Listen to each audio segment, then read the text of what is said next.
الحكاية بدأت لما الناس لقت شنطة سفر مرمية في منطقة هادية على أطراف القاهرة. لما الشرطة فتحت الشنطة لقوا جواها جثة ست متقطعة. الموضوع كان بشع ومريب، ومكانش فيه أي دليل واضح على هوية الست دي أو مين اللي عمل فيها كده. التحقيقات بدأت بشكل مكثف، والشرطة قعدت تدور في بلاغات الغياب وتفحص الجثة عشان يعرفوا أي معلومة توصلهم للقاتل أو الضحية.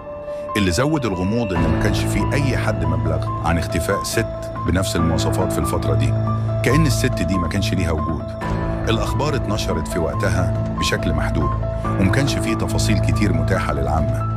الشرطة فضلت شغالة على القضية في صمت، وكان في تكتم إعلامي كبير عشان التحقيقات ما تتأثرش. بعد فترة من البحث والتحري قدروا يوصلوا لهوية الست دي عن طريق تحليل الحمض النووي DNA. طلعت الست دي كانت متجوزة، وكانت مختفية بقالها كام يوم عن أهلها اللي كانوا فاكرين إنها مسافرة. لما الشرطة وصلت لجوزها بدأت تتكشف خيوط القضية. التحقيقات الأولية أشارت لوجود خلافات كبيرة بين الزوج والزوجة ومشاكل مادية.